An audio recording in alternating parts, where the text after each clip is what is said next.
Hello, hello, hello. It's Mickey Manting, and this is the third set of the Follies tonight. And it's the first one I think that you could hear me actually in my own voice introducing.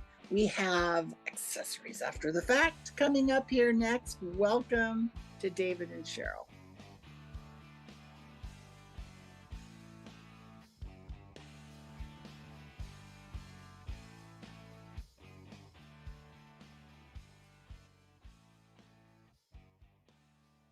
Like I said, once again, using a microphone as an accessory is really not the way to start a show.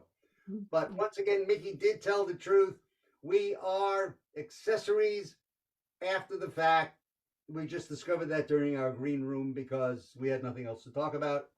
I am David up in Amesbury, Massachusetts, and I'm getting to play tonight with the inestimable. Yes, I'm inestimable, all right. It's Cheryl Salamini from Milford, Pennsylvania, and we are going to do improv, which I understand means that we make stuff up, and we're going to make it up even further because, we're not even going to take a suggestion. You may have lots of suggestions in your head. Save them for someone else. We just take it from each other. We read each other, and then magic happens. Right?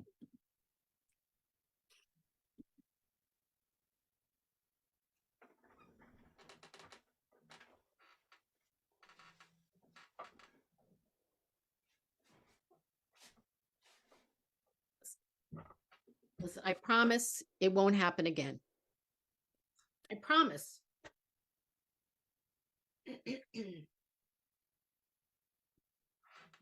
I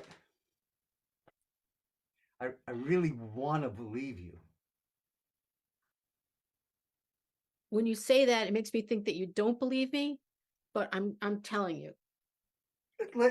Stay on the not believing you part. I really, I mean, you burped when I hit the high note in the School of Production, Mom, and it drowned me out. It was, what you wanted to go out for pizza beforehand, and you know how pizza affects me. You know. So it wasn't obviously I was not doing it to ruin your performance or your life. It's just sometimes these things, this is what you must learn. This is what adults learn, that sometimes things just happen. Yeah, so you use that magic word, the adult word. Like when it comes to adulting, it's your job to know that pizza does that and to remember it, not go, Junior, I know you're only in the first grade, but you should be aware of the fact that when I eat pizza that doesn't have a gluten-free crust and has oregano on it, that it makes me burp at inappropriate times. But listen to you now. Look, you're only in the first grade, and yet how articulate you are. I really think that maybe you should take over the family. You definitely seem to have more emotional intelligence than I do, and obviously, I also do not have gastrointestinal intelligence. So, honey, you just take over. A 6-year-old, I think a 6-year-old would do well running our family. I know, but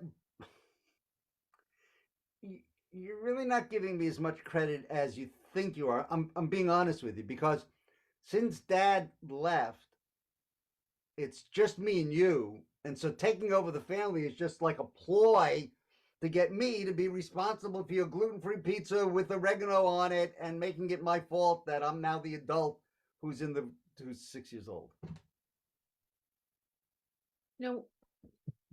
When you talk like that, it makes me regret what I just offered you. I just offered you the chance to take over the family. This is, not many 6-year-olds get this opportunity. I really think you should think it over, perhaps. I'm taking over the family. Like, I'm going to be a mafia don. Like, yeah, just like Papa, the big Jeremy, no stereotypes. I told you, that real people in the mafia don't talk like that. What's up with the wise guys? I mean, like Dad kept talking about concrete boots, and I thought that was a funny way to go fishing at night. But I didn't. Jeremy. You have an incredibly vivid imagination. That's your father was not talking about concrete roots. He was talking about concrete suits. It's very he was in wholesale menswear. Everyone, that was not concrete like concrete, but just that, substantial. So Everything with suits. so when he said I was solid like a rock, that didn't mean like I was destined to be walking around with a slab on my back. No, well, see, it's reason. All right, I'm gonna tell you the truth now. Your father didn't actually leave. He didn't leave. Well, okay, then if he didn't really leave, Mom, and you're really telling me the truth this time. Fine, this time. Okay, so what's the unvarnished, non-concretized truth about Dad's no longer being here so that my role of being the head of the family is gold? What happened? They had him whacked. Yeah. I mean, that may seem to be a stereotype, but yeah, I had him whacked. I knew you weren't happy with him. Well, I kept saying things that you were like solid, like who talks to their son that way? No one does. No one. Someone who does not deserve to live. The big capo. He talks to his son however he wants because he's the bigger capo. It's capo. Did you learn nothing from this family? Guess I can't be in charge. No.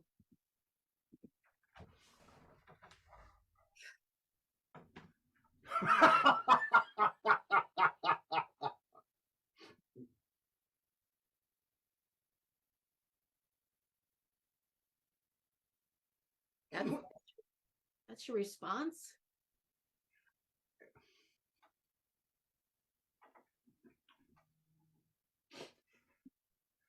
It's just that don't leave.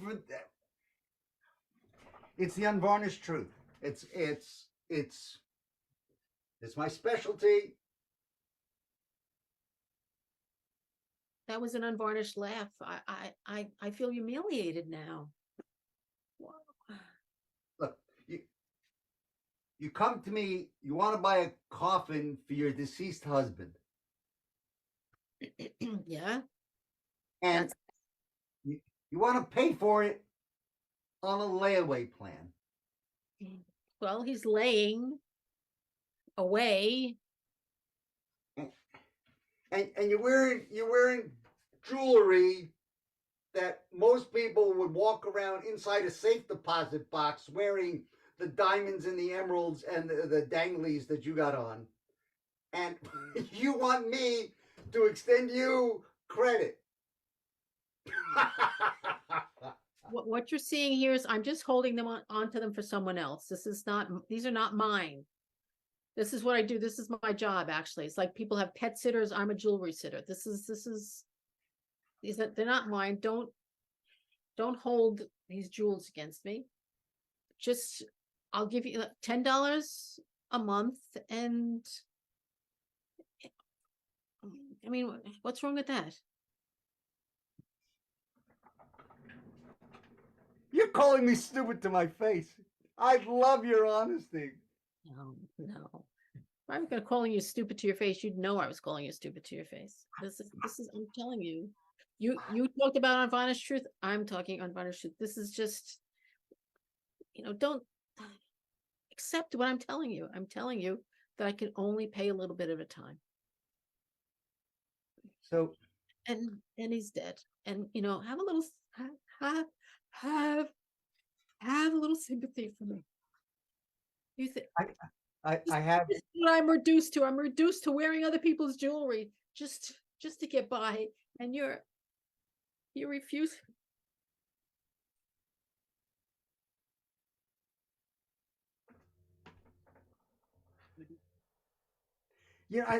I'd love to be able to just take your story to heart, but why do you have a bodyguard? It's not my bodyguard, it's the jewelry bodyguard. It's the whole thing. They're not watching me, they're watching the jewels. That's it's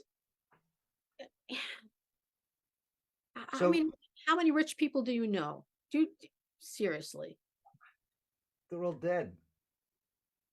Well, it's a little suspicious. Well, It's a career trajectory. so anyone you know who's rich is dead? You don't. I should be worried. No. You practically convinced me that you're just like a rental model. You're just wearing this stuff as a, kind of as accessories for your friends who are away, on extended stay vacations, like that. Yeah. Yeah. Yeah, you're convinced. Okay, yeah. So Yeah. so you're gonna give me this deal or what? So let me get this straight. So you're not rich, and and, And and you're not a gold digger because you're wearing enough. well, I'm would like to dig for gold, but I can't get away with it. All right. So all right. Let me not beat around the bush then. Are you seeing anybody? Wow. Is that the layaway plan you're talking about? If you say yes, it is. I'm gonna go down the street. There's another funeral home. I think Hey. I can get a better deal. Don't trip over your jewels.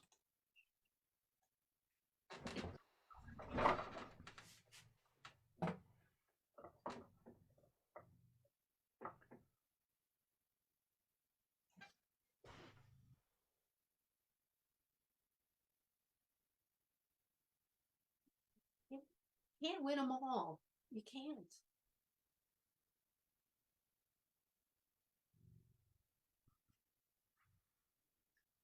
This is the 322nd time I've heard that.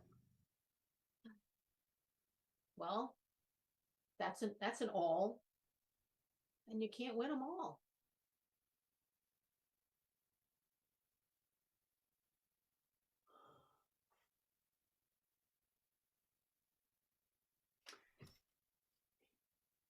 Every time I fail, I come to your office, Dr. Cohn,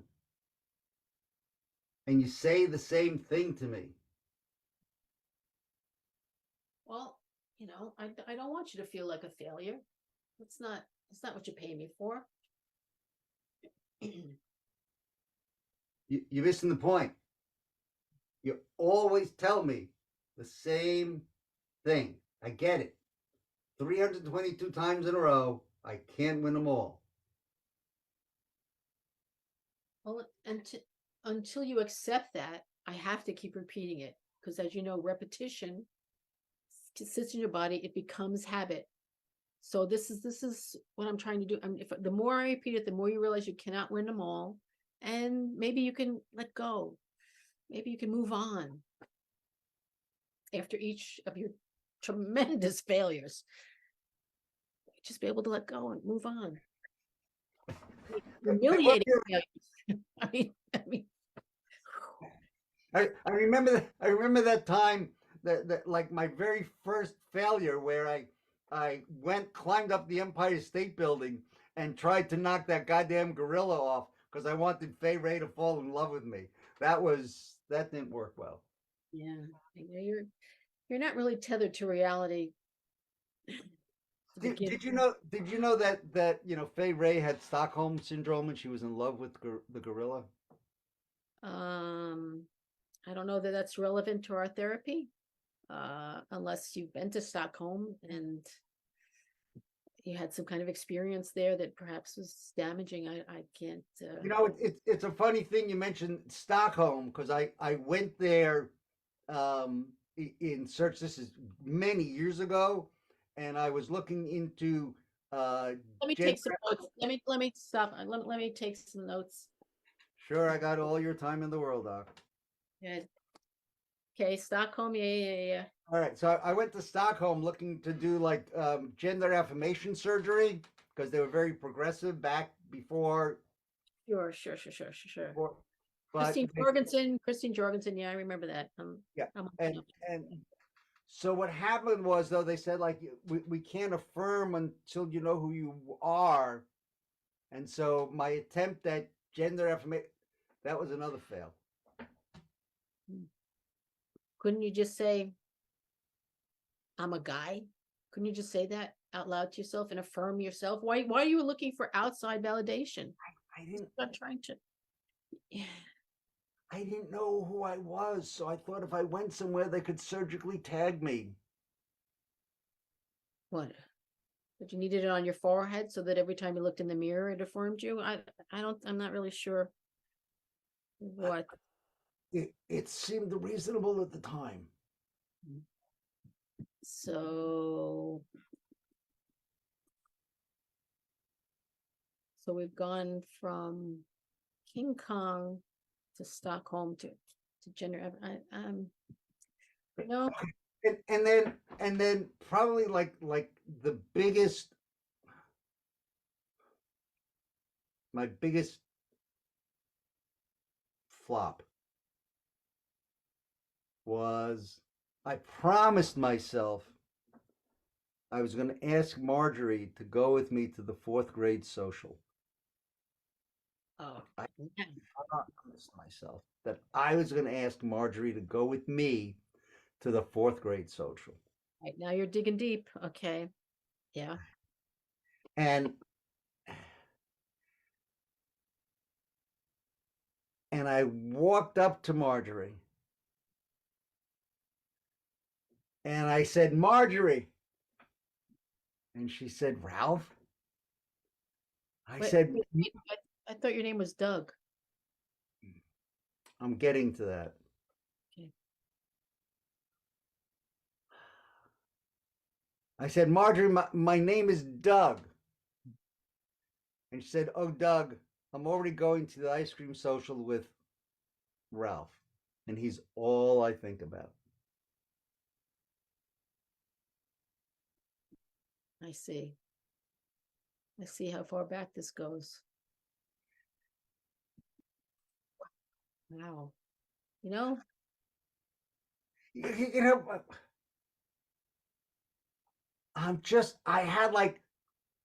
had an epiphany. mm-hmm. That wasn't a failure. I never asked her. She jumped in front of my ask. Oh, I see. Right. So my streak was broken at 2, not 322. All right. So you've made progress. Progress? I've been coming to you for 320 weeks that I don't need to be here. You know what? The feeling is mutual. Let me be the first to say goodbye. Oh, too late. Fail again.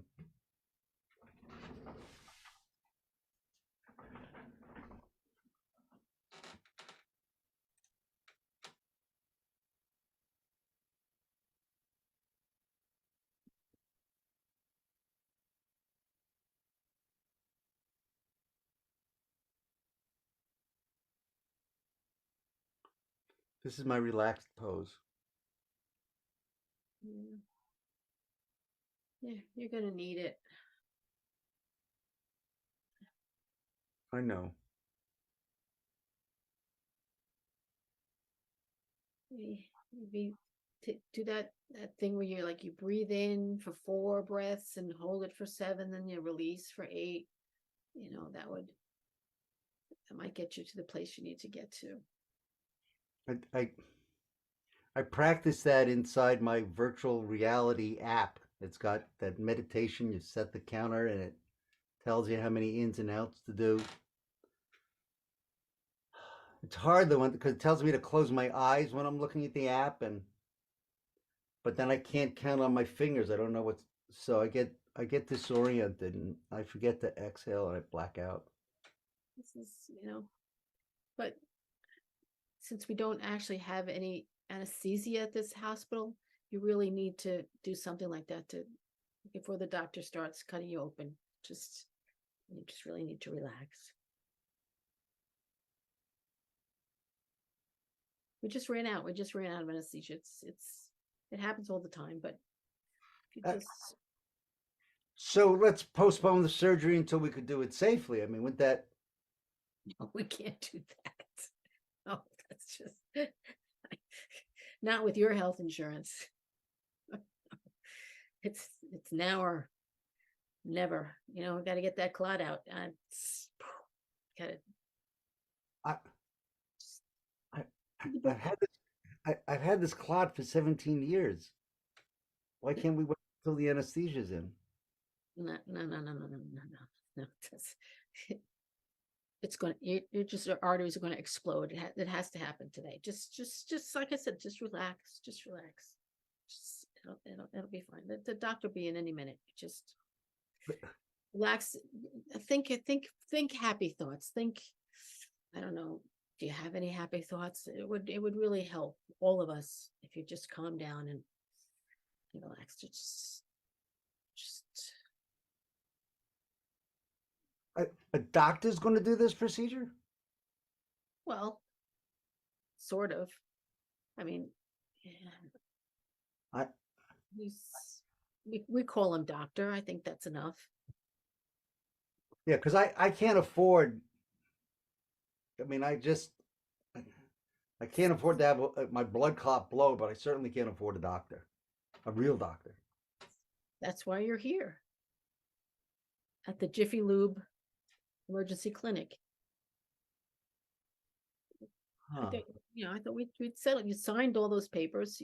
You knew what you were in for. Just like I said, relax. Just don't do anything that's going to push that clot a little further up into your brainstem. Don't. Just relax. When I saw that sign over your doorway, this ignorance is bliss. Like, yes, yes, that's. I thought you were trying to get me to relax, but now it.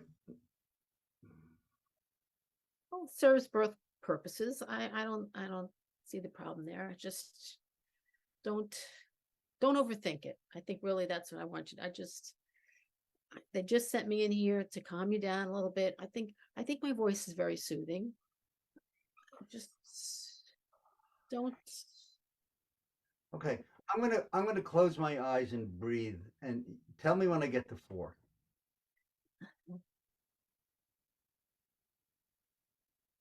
I'm not very good with math. Oh, know that this is going to go very well for you. Oh. Okay, doctor, we're ready. I'm feeling so totally fucking relaxed.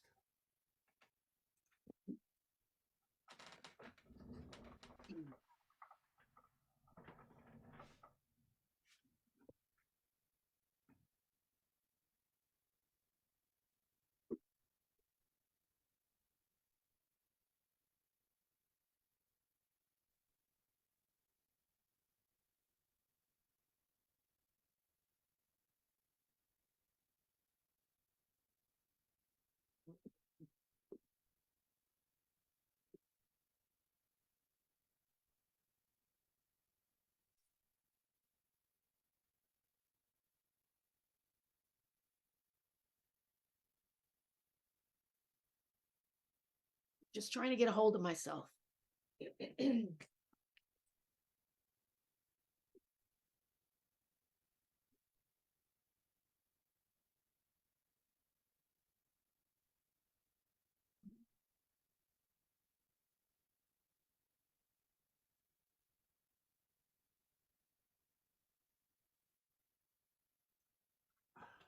I meant to say it's not all that it's cracked up to be.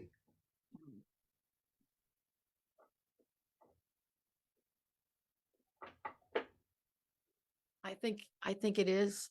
I think it's everything that it's cracked up to be. Wait. You've done it before? Yeah. What do you think? I'm all worked up. I know how it's going to end. Well, then that should give you a great deal of peace of mind. I mean, if I knew how it was going to end, I would be more relaxed.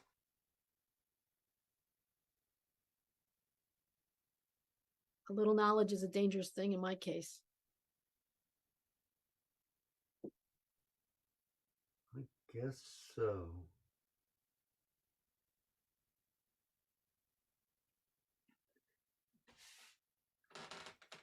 You know, I just noticed you're kind of holding your chin with, you know, your two lower fingers in your right hand. I just noticed that. It's very observant. Yeah.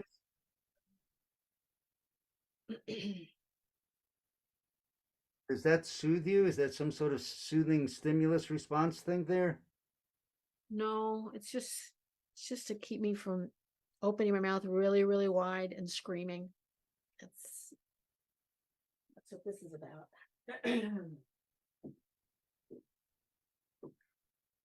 When I open my mouth really wide, I don't scream. Huh? Right away.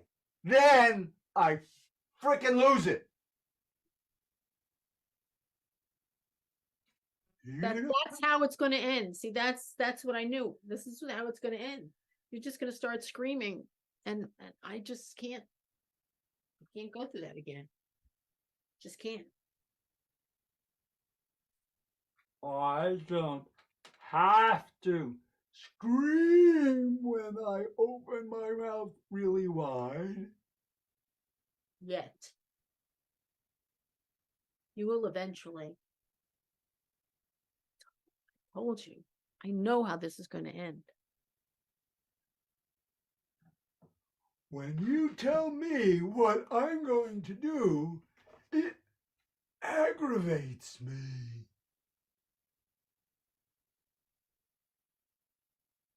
I knew that was going to happen. I knew that was going to happen.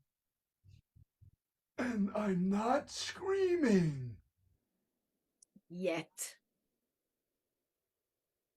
There's still time. There's still time for screaming. You are very, very, very impatient. Oh, if you're gonna scream. Let's get done with. Let's just be done with it. I know what's gonna happen.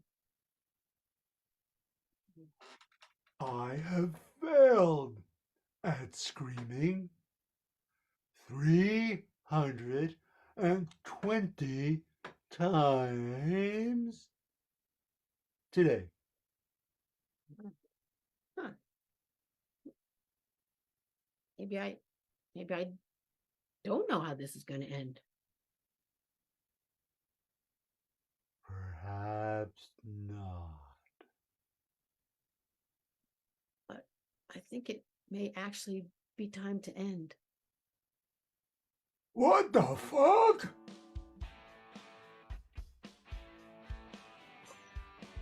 That was us. Accessories after the fact. Oh my God. Did I get my lucky scream in at the end? I don't. No, you didn't really get it out. Go ahead, do it. I'm not feeling it the way I did. Night all, we're accessories after the fact. We'll be screaming after. Thanks, Mickey. Cheryl. Thank you. Hey guys, we're back next week for another session, and hopefully by that time I will have all my audio issues figured out, so that, you know, although it must have been kind of fun watching me try to do the improv game, hosting the first set, and Rick was kind of messing with me, if you know what I mean. Anyway, thank you so much. See you again next time. Bye-bye.